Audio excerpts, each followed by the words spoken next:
जान किसान की शान, मिट्टी की जान किसान की शान। खेत से खलिहान से मान से सम्मान से, खेत से खलिहान से मान से सम्मान से, धरती से आसमान से ज्ञान से विज्ञान से, हर किसान से भारत के स्वाभिमान से। इफ्को मिट्टी की जान है, इफ्को किसान की शान है, इफ्को मिट्टी की जान है, इफ्को। किसान की शान है।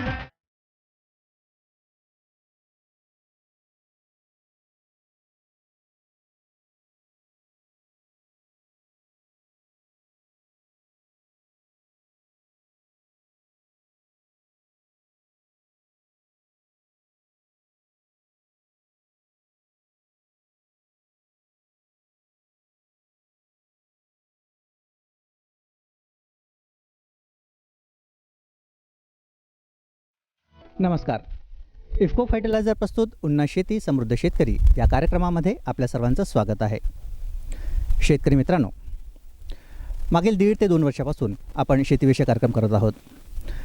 जेवढे एपिसोड आपण केले तर त्याच्यामध्ये जवळपास 99% जे एपिसोड आपण केलेले आहे त्याच्यामध्ये पुरुष मंडळी म्हणजे पुरुष शेतकरी जे आहे त्यांचीच आपण मुलाखत घेतलेली आहे. जनरली म्हटलं जातं की शेती करायची म्हणजे ते पुरुषांनीच. मात्र आजचा भाग हा विशेष आहे, कारण की आज आपण एका महिला प्रगतशील शेतकऱ्यांशी मुलाखत जाणून घेणार आहोत की त्यांच्याकडे जवळपास किती एकर शेती आहे आणि शेतीच्या माध्यमातून दरवर्षी ते नाविन्यपूर्ण कशा प्रकारची शेती करत असतात. आणि इतर महिला जे आहेत, जे महिला जे घरी आहेत किंवा ते कमी प्रमाणामध्ये शेतामध्ये जाऊन काम करतात, तर त्यांच्यासाठी सुद्धा एक चांगला आदर्श उदाहरण जे आहे ते या महिला शेतकऱ्यांच्या माध्यमातून इतर महिला शेतकऱ्यांनासुद्धा कळणार आहे. चला तर मग आजच्या मुलाखतीला आपण सुरुवात करणार आहोत. तर आज आपण आहोत काटोल तालुक्यामध्ये आणि तेथील एक महिला प्रगतशील शेतकरी विजया देशमुख यांच्या शेतामध्ये आपण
तर शेतकरी मित्रांनो, आता आपल्यासोबत काटोल येथील महिला प्रगतशील शेतकरी विजया देशमुख मॅडम आज आपल्यासोबत आहेत.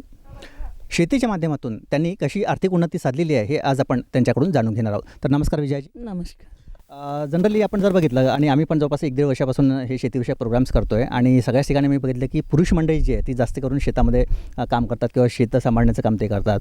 महिला शेतकरी खूप कमी प्रमाणात दिसले आहेत. तर हा एक चांगला आदर्श उदाहरण राहील इतर महिला शेतकऱ्यांसाठी सुद्धा की एक तुमच्या माध्यमातून त्यांनासुद्धा एक प्रेरणा मिळेल. तर आम्हाला तुमच्याबद्दल एक जाणून घ्यायचं की तुम्ही शेतीकडे म्हणजे कसे काय वळलात? 2006 पासून अच्छा, साहेबांचा ॲक्सिडेंट झाला बरं. आणि त्याच्यानंतर शेतीकडे वळले. तुम्हाला याच्या आधी अनुभव वगैरे होता का त्या आधीचा? अनुभव नव्हता मला. पण तेच आहे ना की मग जसं आपण तिथे गेल्यानंतर मग त्या गोष्टी आपल्याला कळायला लागतात. कळायला लागलं, समजायला लागलं आणि परिस्थितीची जाणीव. बरोबर. मुली होत्या 4 आणि शेती सांभाळणं आवश्यक होते. अच्छा. हां, त्याच्यामुळे शेतीकडे वळली मग. तर बघितलं शेतकरी मित्रांनो, खास करून जे महिला शेतकरी जे आहेत, तर आता विजयजी यांनी जे सांगितलेलं आहे की 2006मध्ये त्यांनी शेतीकडे लक्ष द्यायला त्यांनी प्राधान्य दिलेलं आहे त्यांच्या मिस्टरांची डेथ झाल्यानंतर. पण त्यांनी असं रडत बसण्यापेक्षा किंवा घरी बसण्यापेक्षा त्यांनी ठरवलं की आपल्याकडे इतक्या मोठ्या प्रमाणात शेती आहे, तर आपण स्वतःहून शेती जर केली तर त्यांची पण उन्नती होईल आणि घर पण चांगल्या तऱ्हेने ते सांभाळू शकतात. तर 2006पासून तुम्ही शेतीकडे लक्ष द्यायला सुरुवात केली. सध्या किती एकर शेती आहे तुमच्याकडे? 25 एकर 25 एकर शेती आहे. आणि शेतीमधलं मुख्य पीक काय काय आहे तुमच्याकडे? मोसंबी आहे, कपाशी आहे, सोयाबीन आहे, तूर आहे, बस एवढेच. सुरुवातीला तुम्ही जे सांगितलं की आधी तो तुम्हाला अनुभव नव्हता, नाही. पण त्याच्यानंतर मग 2006मध्ये तुम्ही स्वतःहून शेतीकडे लक्ष द्यायला सुरुवात केलं. पण कुठली गोष्ट कसं आहे की मनाने जर काम करतो म्हटलं तर सगळं शक्य होऊ शकतं. हो, होऊ शकतं. आणि त्याच्यात प्रवीणचं पण मार्गदर्शन होतं मला. अच्छा, हां, वेळोवेळी. बरोबर. तर त्याच्यामुळे शेतीकडे जास्त लक्ष देण्यात आलं आणि समजलं पण नंतर. तर 2006पासून तुम्ही शेतीकडे लक्ष द्यायला सुरुवात केलेली आहे. तर आधीचा तुम्हाला अनुभव नव्हताच, पण मग तुम्ही इथे आल्यानंतर हळूहळू बऱ्याचशा गोष्टी तुम्हाला माहीत होत गेल्या कळालं. आणि त्यानुसार मग तो आता पूर्ण वेळ जो आहे तुम्हाला शेतीमध्ये तुम्ही लक्ष देत आहात. तर 4-5 प्रकारची विविध पिकं तुम्ही घेत आहात. सुरुवातीला थोड्याशा अशा कुठल्या अडचणी जाणवल्या ज्यावेळेस शेती करताना किंवा इतर जे महिला शेतकरी आहेत समजा त्यांनासुद्धा? माणसाची अडचण जाणवली, माणसं वगैरे, मजूर वर्ग. आणि नंतर मग थोडं समजायला लागलं की शेती कशी करायची म्हणून. मजूर वर्ग वाढत गेला, माणसं वाढत गेले आणि बगीचा पण मोसंबीचा त्याच्याकडे पण लक्ष दिलं. आज जवळपास 2-3 हजार झाड आहे माझ्याकडे. तर याच वर्षी बगीचा वगैरे पाण्यामुळे थोडं कमी आहे. तर कपाशी वगैरे सर्व व्यवस्थित आहे. म्हणजे पीक लावण्यापासून म्हणजे लागवडीपासून जमीन तयार करण्यापासून ते आपल्याला जेव्हा उत्पादन मिळतं मार्केटमध्ये आपला जो माल जातो इथपर्यंत सगळ्या गोष्टीकडे तुम्ही लक्ष देता? हो, व्यापारी वर्ग, मोसंबीसुद्धा मी इथूनच विकते टनाप्रमाणे किंवा हुंड्यामध्ये. तर स्वतः करते आणि कापसाच्या गाडीसोबत पण जाते कधी कधी. हां. आणि कसं आहे की त्या क्षेत्रामध्ये गेल्याशिवाय आपल्याला बऱ्याचशा गोष्टी कळत नाही, कळत नाही आपल्याला, समजत नाही त्याच्यामधलं काय आहे ते. तर यावर्षी जसं आपण कपाशीच्या शेतामध्ये आहोत, हे जवळपास किती एकरमध्ये आहे? 5.5 एकरमध्ये 11.5 बॅग आहे, 11 बॅगाची जवळपास. याच्या आधी तुम्ही जे उत्पादन वगैरे घेतलेलं आहे कपाशीचं, तुम्ही सांगितलं की जवळपास 5-6 वर्षापासून जे सुरू आहे, जनरली एकरी किती उत्पादन निघतं तुम्हाला? तरी जनरली तर नाही, पण 60-70 क्विंटल कापूस होतो मला. म्हणजे 5-6 एकरामध्ये ते तरी 6 एकरी 6 म्हणा 10 पडते मला.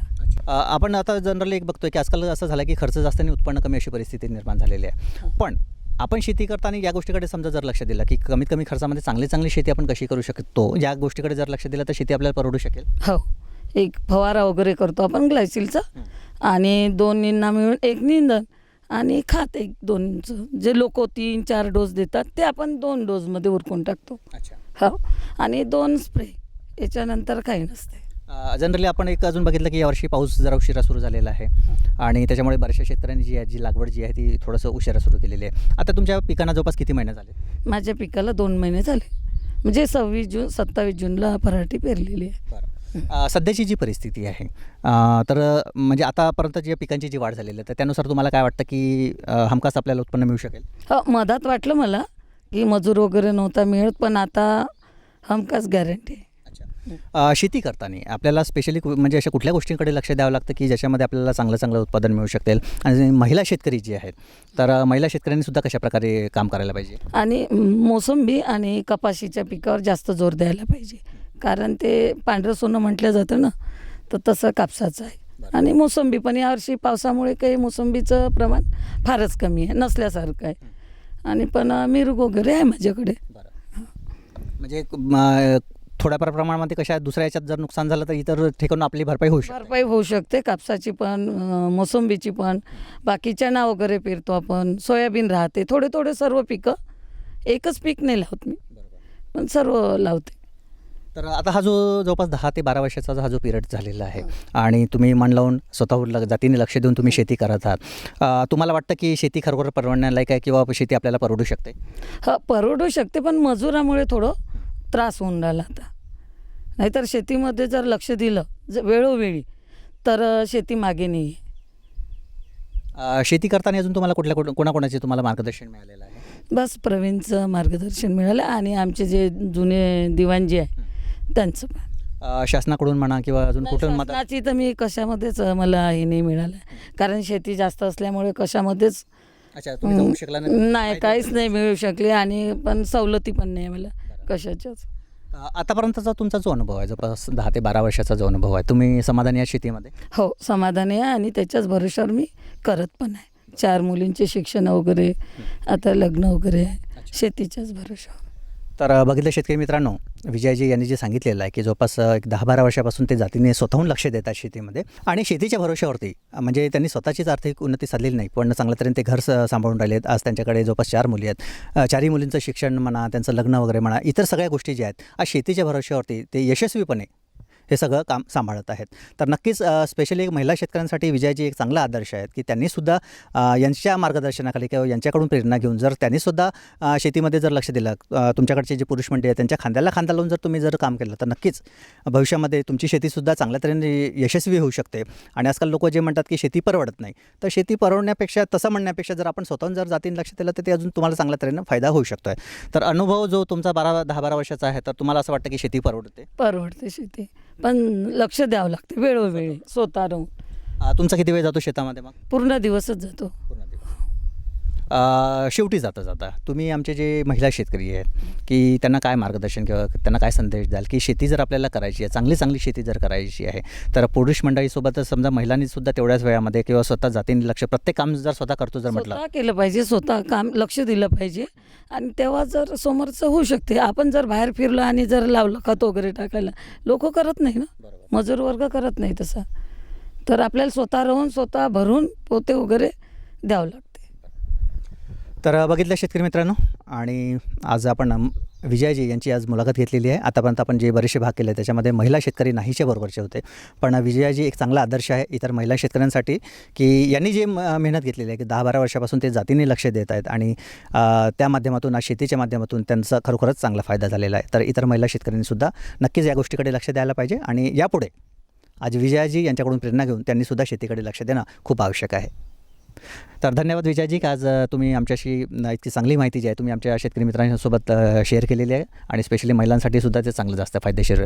तर पुन्हा एकदा आमच्याशी बोलल्याबद्दल धन्यवाद. शेतकरी मित्रांनो, उशिरा का होईना पण शेवटी पाण्याच्या दमदार आगमनाने शेतकरी वर्ग सुखावलेला आहे.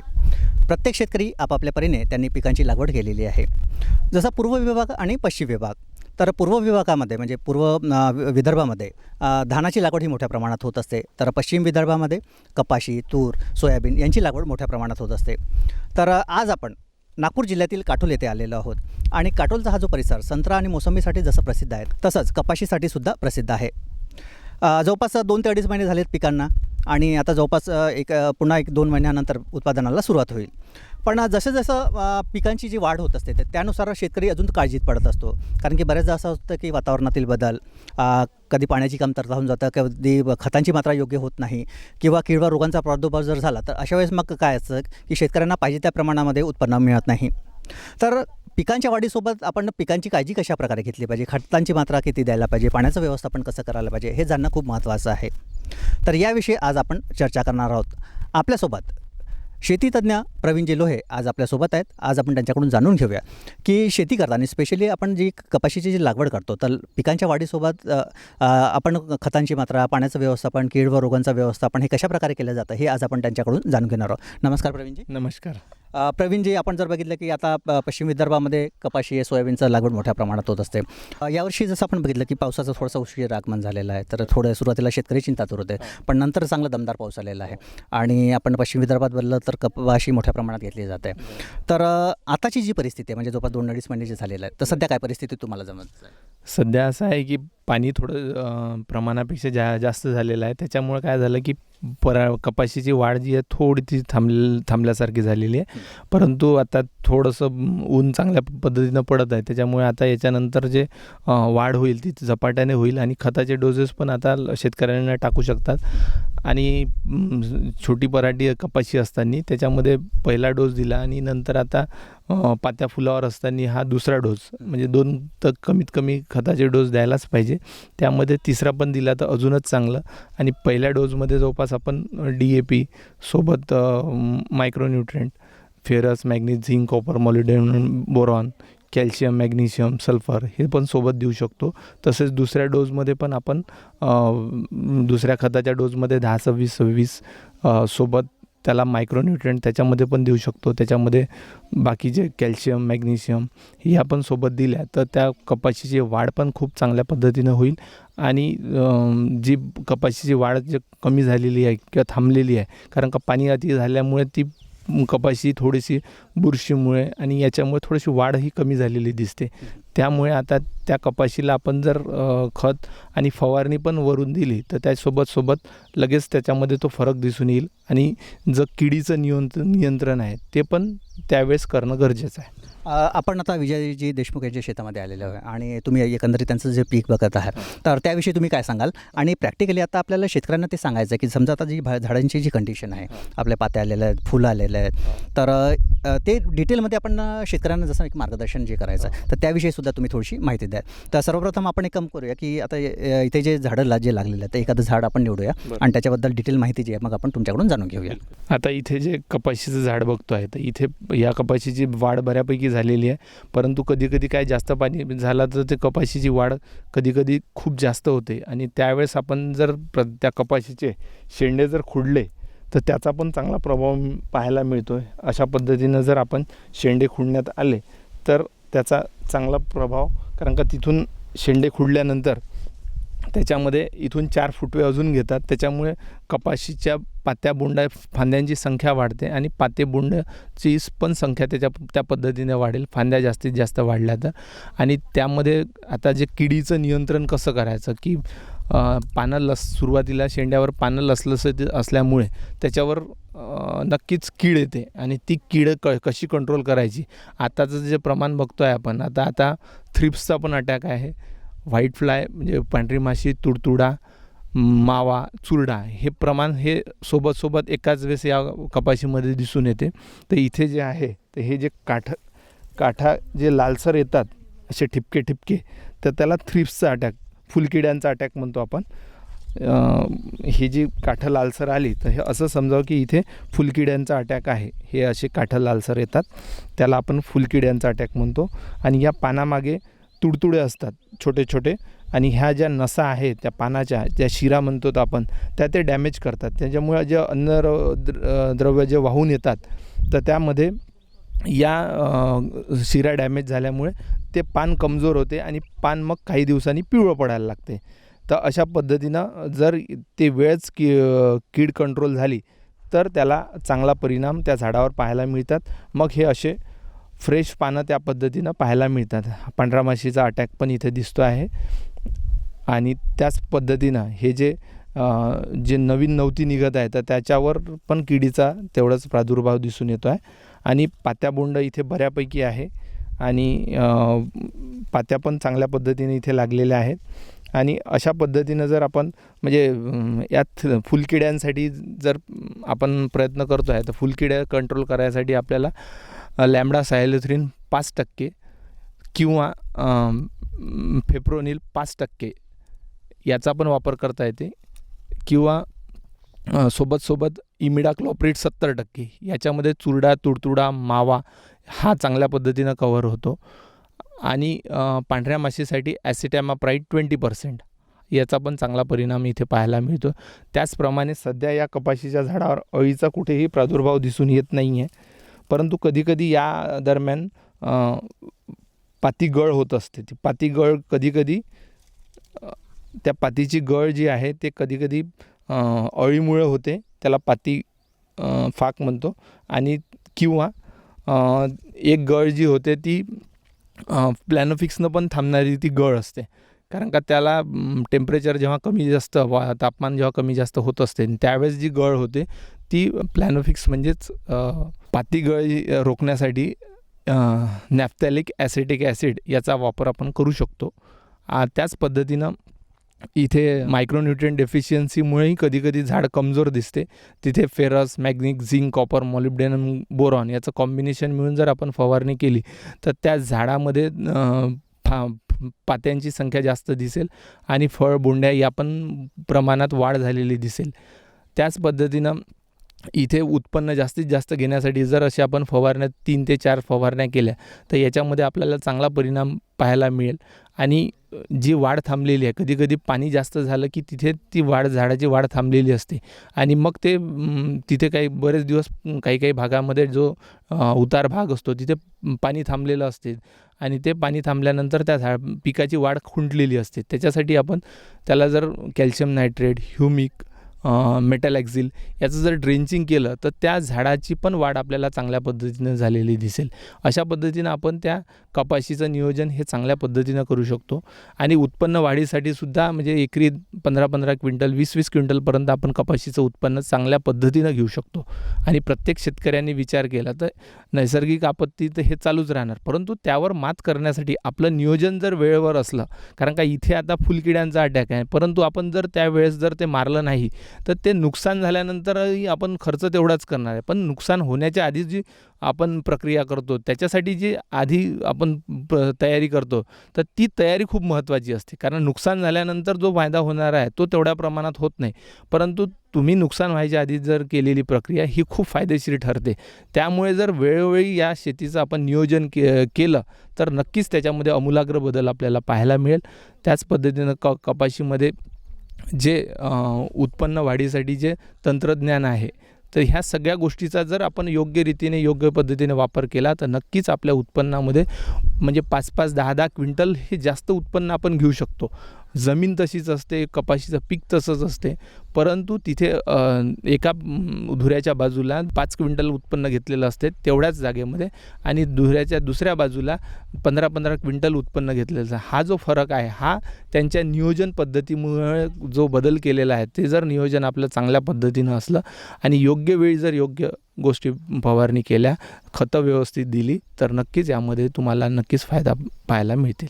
आता पिकांच्या वाढीसोबत खतांचं व्यवस्थापन सुद्धा महत्त्वाचं आहे, तर ते कशा प्रकारे द्यायला पाहिजे आणि किती प्रमाणात द्यायला पाहिजे? आता कसं आहे की मुळांची वाढ झालेली असते, त्याच्यामुळे सुरुवातीला पहिल्या वेळेस जे खत देतो आपण ते एकदम बुडाशी जवळ देत असतो, परंतु आता मुळांची वाढ ही इथेपर्यंत आलेली आहे, त्याच्यामुळे हे खत देताना रिंग पद्धतीने जर आपण दिलं तर याच्यामध्ये या पद्धतीनं खत देऊन अच्छा हाताने रिंग म्हणजे असं सहज आणि अशा पद्धतीनं जर आपण रिंग पद्धतीने जर खत दिलं तर त्याचा चांगला परिणाम आपल्याला पाहायला मिळतो. खतांची मात्रा आपल्याला किती दिवसात द्यायची असते? या खताची जवळपास पहिल्या 4 पानावर कपाशी, 4 ते 6 पानावर कपाशी असलं तर पहिला डोस आणि त्याच्यानंतर पात्या फुलं आले की दुसरा डोस आणि तिसरा डोस आपण बोंड्या वगैरे चांगल्या पद्धतीनं फटस भरायसाठी आणि नवीन अजून पात्या येण्यासाठी आपण तिसरा डोस त्यामध्ये देऊ शकतो. खतांच्या व्यवस्थापनासोबतच एक पाण्याचं व्यवस्थापन सुद्धा महत्त्वाचं आहे. तर सुरुवातीचा पिरियड आणि त्याच्यानंतर जसे पीक वाढत जातात मग कशी व्यवस्था करायची? तर आपण जी कपाशी लावतो तर ते सुरुवातीपासून जेव्हा पाणी आल्यानंतरच आपण जास्तीत जास्त शेतकरी म्हणजे 90% शेतकरी हे पाणी आल्यानंतर वरील नैसर्गिक पाणी आल्यानंतरच ही कपाशीची लावण करतात. कपाशीची लावण केल्यानंतर कधीकधी जर पाणी थोडा थांबला किंवा जर 8-10 दिवसाची गॅप पडली तर मग थोडंसं पाण्याचं नियोजन तिथे करावं लागते आणि नाहीतर मग यावेळेस तर पाण्याचा जोर असतोच, परंतु मग तिकडे सप्टेंबर-ऑक्टोबरमध्ये थोडंसं पाणी कमी पडते तर त्यावेळेस नोव्हेंबर-डिसेंबरच्या दरम्यान जर पाणी दिलं तर त्याचा पण चांगला परिणाम पाहायला मिळतो. पात्या बोंड पण वाढण्यासाठी त्याचा फायदा होतो. त्याच्यानंतर एक तुम्ही मग कीड रोगांचा उल्लेख केलेला होता, तर आपण जनरली म्हणजे शेतकरी कसं काही मोठ्या प्रमाणात वाढ झाल्यानंतर मग ते फवारणी वगैरे करतात, तर सुरुवातीपासून आपण काळजी कशी घ्यायची की मग त्यांचं प्रमाण वाढायला नको? नाही, सुरुवातीपासून काळजी म्हणजे हेच की सुरुवातीला कोणतीही कीड येते तर सुरुवातीला पानं लसलशीत असले की त्या लसलशीत असणाऱ्या पानावर कीड जास्त असते, कारण का ते किडीला ते त्याच्यातनं रस शोषण्यासाठी एक कोवळपणा असल्यामुळे ती लवकर शोषून घेते, म्हणून ते त्या लव असलेल्या पानावर ते कीड लवकर जास्त जाते. आणि त्याच्यासाठी सुरुवातीला जेव्हा नव्हती घेत असते, जेव्हा पानं नवीन हिरवीगार पालवी घेत असते, तर त्यावेळेस त्या कीड नियंत्रणासाठी जर आपण योग्य उपाय केला तर त्या कपाशीची वाढ ही झपाट्यानं होईल. आणि ती वाढ जर झपाट्यानं झाली तर मग त्याला पात्याबोंड लवकर लागतात. त्याच्यामुळे त्यावेळेस जर आपण व्यवस्थित त्याचं नियोजन केलं तर त्याचा फायदा होईल. त्याच्यानंतर आता कीडवर रोग लागले की मग कीटकनाशकांची फवारणी होत असते, पण बरेचदा असं होतं की चुकीच्या पद्धतीने म्हणा किंवा प्रॉपर मार्गदर्शन नसल्यामुळे त्याचा एक वाईट परिणाम शेतकऱ्यावरती सुद्धा होत असतो. अशा वेळेस मग काळजी कशी घ्यायची? बरेच शेतकऱ्यांना काय होते की कधी एवढ्या वर्षापासून शेती करतं पण पांढरी माशी काय असते, फुलकिडे काय असते, चुरडा कशाला, मावा कशाला, तुडतुडा कशाला, हे जर प्रत्येक शेतकऱ्यांनी चांगल्या पद्धतीने जर समजून घेतलं तर त्यालाही ते कीड कळेल की हे कीड आपल्या शेतामध्ये आहे आणि आपल्याला याचं नियोजन करायसाठी काय काय गरजेचं आहे. कधी बुरशीचाही प्रभाव असतो, त्यामध्ये आपण कार्बेंडेझिम पण मारायला पाहिजे. तर त्यावेळेस जर आपण त्या गोष्टी जर व्यवस्थित मारल्या तर त्याचा खर्च हा चुकीच्या मार्गाने लागणार नाही. तो शेतकरी म्हणतो की मी फवारणी केली, पण ते जे कीड आहे त्याच्यावर जर योग्य फवारणी करण्यात जर नाही आली तर त्यावेळेस त्याचं नुकसान होते. त्याला वाटते की मी फवारणी केली आणि तो 8-10 दिवसासाठी निश्चिंत होऊन जाते, परंतु जी कीड लागलेली आहे आणि त्या किडीपासून जे प्रभाव त्या कपाशीवर पडत आहे तर तो पडणं सुरूच असते. त्याची वाढ व्हायला पाहिजे तर ती जशीच्या तशी राहते. त्याला वाटते की बाबा माझं काम झालेलं आहे, परंतु ते काम न होता ते तसंच राहते आणि त्याच्यामुळे त्याला म्हणजे आर्थिक पण नुकसान सोसावं लागते आणि दुसरं म्हणजे ती कपाशीची वाढ पण होत नाही, म्हणजे त्याचे दिवस पण गेले आणि पैसे पण गेले. मग असं व्हायला नको. तर शेतकऱ्यांनी आपल्याला समजून गेलं पाहिजे की आपण एवढ्या वर्षापासून शेती करतो आहेत तर किडीचं काय नियोजन असते तर हे जाणून घेणं खूप गरजेचं आहे. तर आता जवळपास अर्ध्या स्टेजमध्ये पिकं आलेले आहेत, बोंड फुलं लागलेत, बोंड यायला सुरुवात होत आहे. आता येत्या काळामध्ये शेतकऱ्यांनी आता योग्य नियोजन अजून चांगल्या प्रकारे कसं केलं पाहिजे की चांगलं दर्जेदार उत्पादन, चांगलं उत्पन्न जे आहे ते या माध्यमातून त्यांना मिळू शकेल? बरोबर आहे. तर तेच यामध्ये काय फक्त कीड नियोजन महत्त्वाची आहे आणि त्याच्यावर कधी बुरशीचा पण प्रादुर्भाव असतो ते नियोजन आणि त्याचे खताचे डोसेस ते महत्त्वाचे आहे. आणि फवारणीमध्ये मायक्रोन्यूट्रिएंट हे निश्चितच टाकायला पाहिजे, त्याचे चांगले परिणाम पाहायला मिळतात. लोकांना वाटते की मायक्रोन्यूट्रिएंट कशासाठी द्यायचं आहे, ते अल्प प्रमाणात लागते, ते सूक्ष्म अन्नद्रव्य म्हणतो, पण त्याला पण त्याची पिकाची ती गरज असते, कारण का त्याला जास्तीत जास्त पात्या बोंड्या यासाठी जमिनीतून काही प्रमाणात मिळत असते, परंतु फवारणीतूनही आपण ते दिलं तर त्याचे नक्कीच चांगले प्रभाव त्याला पाहायला मिळतात. तर बघितलं शेतकरी मित्रांनो, आज आपल्यासोबत शेतीतज्ञ प्रवीणजी लोहे होते आणि कपाशीची सध्याची जी स्टेज आहे म्हणजे जवळपास बऱ्याचशा शेतकऱ्यांचे 2-2.5 महिने झालेले असतील आणि आता बोंड वगैरे यायला सुरुवात होते, फुलं वगैरे बऱ्याचशा ठिकाणी लागलेले आहे. तर यानंतर मग चांगलं जसं उत्पादन आपल्याला किंवा उत्पन्न आपल्याला जर घ्यायचं असेल तर ते कशाप्रकारे मिळू शकतं याचं योग्य मार्गदर्शन जे आहे प्रवीणजींनी आपल्याला सांगितलेलं आहे. तर नक्कीच त्यांच्या मार्गदर्शनाखाली किंवा त्यांनी जे सांगितलेलं आहे त्या गोष्टीला तुम्ही जर थोडंसं लक्ष जर दिलं तर नक्कीच येत्या काळामध्ये तुम्हाला चांगलं उत्पन्न जे आहे ते कपाशी लागवडीमधून मिळू शकते. तर धन्यवाद प्रवीणजी, किती उपयुक्त माहिती तुम्ही आमच्या शेतकरी मित्रांना दिली. मला नक्कीच आशा आहे की येत्या काळात त्यांना चांगलं फायदेशीर ठरेल. तर पुन्हा एकदा आमच्याशी बोलल्याबद्दल धन्यवाद. तर शेतकरी मित्रांनो, आजच्या भागामध्ये आपण कपाशी लागवडीसोबतच येत्या काळामध्ये मग कपाशी जसं पिकांची वाढ होत असते तर मग काळजी कशी घ्यायची आणि चांगलं आपल्याला उत्पादन कसं मिळू शकतं याची संबंधीची संपूर्ण माहिती जी आहे आपण विजय देशमुख मॅडमसोबतच आपले शेतीतज्ञ जे आहेत प्रवीणजी लोहे यांच्याकडून जाणून घेतलेलं आहे. तर आजच्या भागामध्ये इतकंच. पुढील भागामध्ये आपण पुन्हा भेटूया एका नवीन विषयासह. तोपर्यंत नमस्कार.